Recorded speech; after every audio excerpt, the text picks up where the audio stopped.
Oke, selamat siang teman-teman sekalian. Jadi hari ini gue akan share sedikit tentang ada dua nih program X Project. Jadi gue buat X Project ini gimana caranya lu UMKM ya UMKM dapat bisnis UMKM bisnis lu bisa dapat modal cashback dari perbankan. Kan kebanyakan UMKM ini kan pasti kendalanya di modal. Jadi gimana caranya untuk gedein bisnis lu modalnya dari bank atau beberapa investor gue bantuin cari ngajarin kalian supaya kalian bisa cari investor sendiri gitu ya.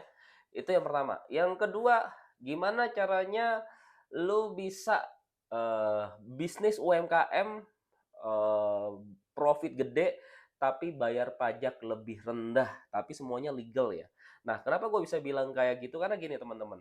Karena kalau gua ngeliat ya apa namanya banyak UMKM di Indonesia itu kalah sama sama barang-barang dari China. Ya, kita ngomong kenapa kita selalu kalah sama barang-barang dari Cina? Karena yang pertama ini paling gampangnya ya. Yang pertama di Cina itu inflasinya 0,5%. Paling tinggi 1% lah, so-so kurang lebih kayak gitu. Nah, terus kalau misalnya bunga depositonya itu kurang lebih sekitar 1%-an. Ya, anggap aja. Sedangkan di Indonesia inflasinya tuh bisa 5 sampai 7%, ya. Dan untuk bunganya sendiri bisa 10 sampai 12%. Biasanya rata-rata 8 sampai 10%. Berarti kan 10 banding 1. Jadi nggak mungkin UMKM yang ada di Indonesia itu bisa ngalahin produk-produk Cina, ya kan? Kalian nggak bakal bisa produksi karena di Cina barangnya lebih murah. Nah, ternyata gua telusurin, ya mungkin kalau misalnya ada salah bisa dikoreksi ya teman-teman. Yang pertama di Cina negaranya kasih bunga rendah karena inflasinya juga rendah, makanya mereka bisa kasih bunga kepada pengusaha-pengusaha yang di sana itu kurang lebih 1%. Sedangkan di Indonesia bunganya 10%, berarti udah kalah 9%. Contoh kalau misalnya gue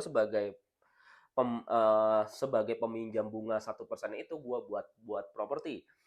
Nah kalau misalnya gue buat properti, berarti di Indonesia sama-sama dengan buat properti dengan bunga 10%, berarti setahun dia kalah 10 unit.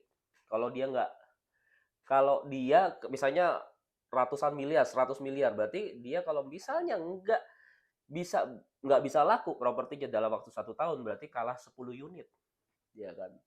Sedangkan di China dengan bunga 1%, dia cuma kalah setahun 1 unit. Jadi perbedaannya jauh.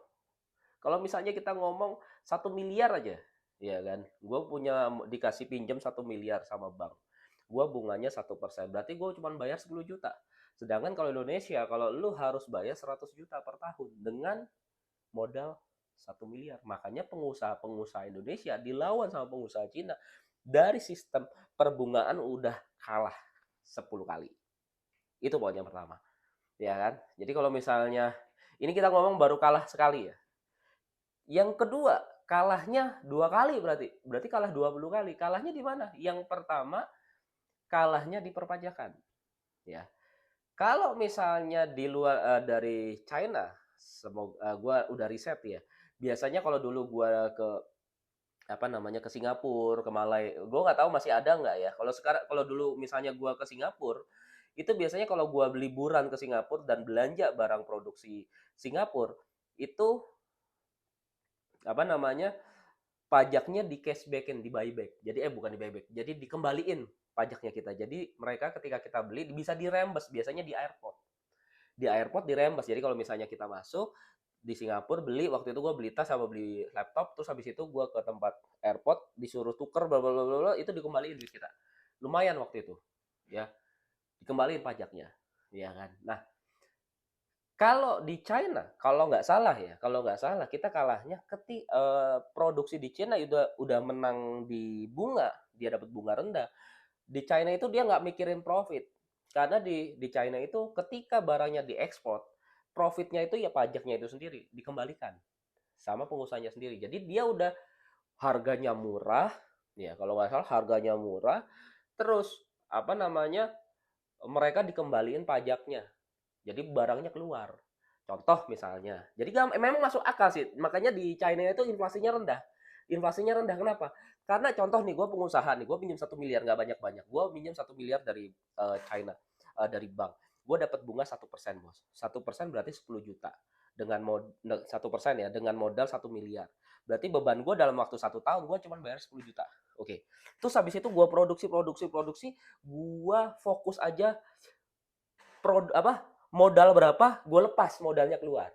Jadi misalnya contoh modalnya 1 M, ya udah gue jual keluar 1 M. Terus gue nggak jadi untung, gue udah nggak dapat untung. Terus bayar bunganya dari mana? Bayar bunganya dari pajak yang dikeluarkan. Misalnya pajaknya diskon jadi 10%, jadi dikembaliin. Berarti 10% kan berarti kan 100 juta. Nah, 100 juta kan gue bayar bunganya 10 juta. Berarti gue masih untung 9%. 90 juta. Jadi walaupun barangnya produksi yang gua jual itu senilai modal, gua sebagai pengusaha tetap untung 9%, 90 juta. Yes, benar banget kayak gitu. Nah, sedangkan di luar negeri nggak bakalan bisa ngelawan barangnya Cina.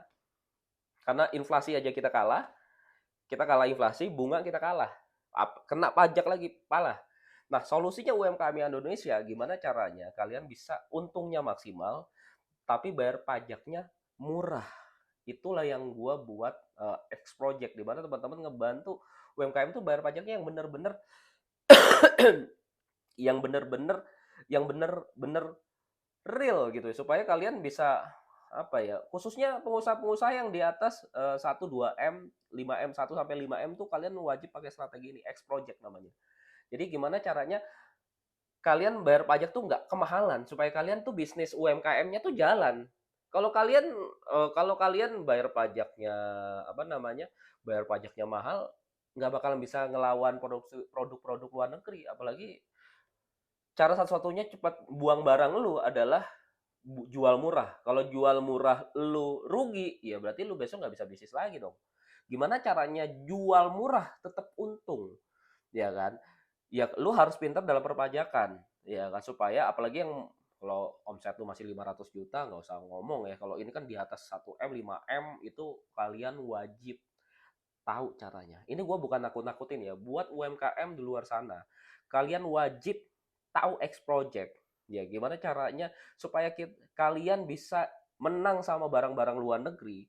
Caranya itu aja. Semoga informasi ini bermanfaat. Jadi buat kalian yang pengen gabung di X Project-nya Milliarder Boy Academy dan xgriamo.com, kalian wajib join sekarang juga, karena nanti kalian juga bisa dapat cashbackan modal dari bank juga. Jadi teman-teman, kalau kalian nggak belajar perpajakan mulai dari sekarang, apalagi kalian UMKM kecil, mulai dari sekarang dibenerin tuh. Karena sekarang perpajakan lebih ketat teman-teman. Ya, ini tips dari kalian. Nggak usah takut perpajakan, gimana caranya untungnya gede, bayar pajaknya murah. Itu dari gua. Thank you guys.